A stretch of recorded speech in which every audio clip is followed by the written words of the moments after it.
My name is Nadia Daniel. Hi, my name is JoAnn Buettner, and I'm originally from the Midwest, and I co-own Nadia Executive Protection Services with Nadia. I'm Melanie. I have a medical background, and I also currently study martial arts. I was raised and born in Ukraine. Migrated to the United States in 1996, and I decided, instead of going into a medical field, I decided to go towards the opposite, which is immigration. And then from immigration, I decided to transfer into law enforcement because I just wanted to help people. I wanted to be that, not just working, but volunteering, helping, Ukrainians, Russians, because they are in general, they are terrified of police officers. And when I decided to leave law enforcement and open with my business partner, Nadia Executive Protection and Security Services out of Washington State. So this is a little bit about me.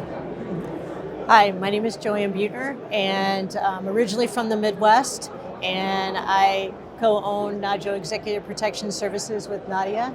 We are a female-owned business, but we do provide executive protection services for women as well as men. And we're a new company, but I think we bring to the industry a very dynamic, very caring goal of protecting who we would client with.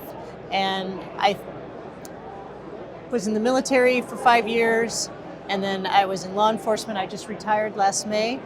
And so I'm excited to actually work in a field where it's dynamic, and there's definitely a need out there for women to be able to provide protection. And I'm just really looking forward to the opportunity for us to learn and grow, and also empower other women to be successful out there and to be a part of a very important industry where we're needed. Kind of like also Melanie here, Villeneuve, she is in executive protection and doesn't necessarily have law enforcement or a military background, but a very important medical background. And so I'll let her talk about herself. But it's really exciting for us women to be out there and be a part of this industry so that we can help really protect who we need to protect. I'm Melanie. I have a medical background, and I also currently study martial arts, and I love executive protection. Everything about it is a holistic picture of what I love. It's caring for people and protecting people, and being able to be a part of Nadia and her partner in this female protection business is amazing, and I look forward to one day working with them and helping them protect the community and clients.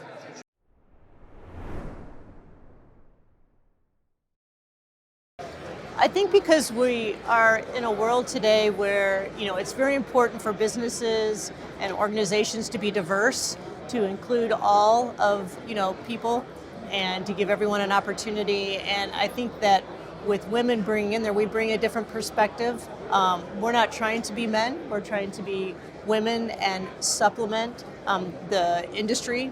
And I think it's important because if you're trying to include everyone to feel a part and want your services, it's important to have everyone be a part of that and be able to provide that. And with women specifically in executive protection, we have the ability also that we bring that we can blend. Because if I'm protecting someone, whether it's a man or a woman, they don't necessarily know who I am. It could be that I'm a wife, it could be that I am a sister, a relative. So sometimes with executive protection, you want to be able to blend so that that person feels comfortable in operating in whatever their business is. And men are very important to be in that as well, but sometimes there's those opportunities where that privacy, that not so observable protection is present. And that's where I think that we bring, a lot to the table in regards to that. And I also think important to have females that speak other languages. Because there are people that can come in, families that come in that don't particularly speak English. And when you have within our company somebody that's speaking Ukrainian, Russian, French, German, is phenomenal because it's a huge help for them, for the principal to relax and be at ease that there's somebody that's taking care of them. So I think that's the importance of that. And on that other aspect of, like they were talking about here in the conference, of being a mother first, getting that life experience, and then having that medical background per se, that helps maybe with children, protecting women and children, and having that female protector there for a child with a disability per se, for somebody as myself with occupational therapy background. Those are needs that not maybe law enforcement or military could provide, but a civilian, so to speak, female, can offer that as well. It's crucial, I think.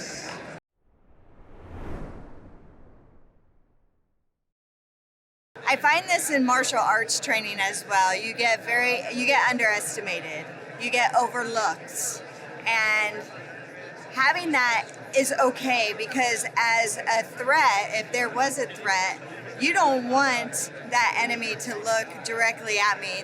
I want that person to underestimate me, so that way I have a better advantage to be able to do what I have to do, right? So underestimate all day long, that's beautiful. But I think that's one of the biggest things, or they overcompensate for us. Taking care of a situation, and maybe another agent that's a male that comes out and doesn't give enough time allowance for me to handle the situation, but instead proceeds to interject and not allow that. So there is challenges, but I welcome them all. Yeah, I think also for females in executive protection, they are trying to be like men. They are trying to be, I don't want to say build like men, or work out too much, but they just trying to fit in that men world by being like men, which is, they shouldn't do that. They should go in and be a female that can provide that service that females need, because that's what we are, right? Females or males. Absolutely. Females or males. And I think that, when you talk about challenges, if you're a female, from being in the military and then also in law enforcement, which are pretty male dominated, obviously, what I think is important is, if you're a woman, is be a woman, be who you are, because you're there because you're bringing that knowledge, skill, and abilities. You're there adding that, and that also might help a different angle of view of something. We are different, and we should embrace that. That also means, though, that you should be strong mentally.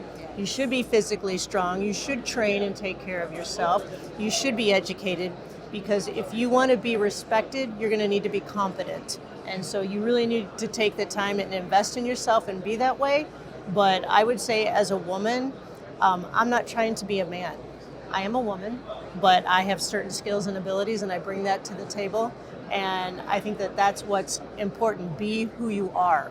Because if you're acting like you're something that you're not, usually that's more visible. Usually people can tell you're not really being true to who you are. So if you truly want to blend and provide a service, be smart, be educated, be competent, but be who you are. Empowerment. And mentor other women. I mean, a lot of times women are very competitive with each other, but in all honesty, we all need to help each other, empower each other, uplift each other to be successful. It's not like there's not enough work out there in the world. There is. And we should help grow as an industry so we're all successful.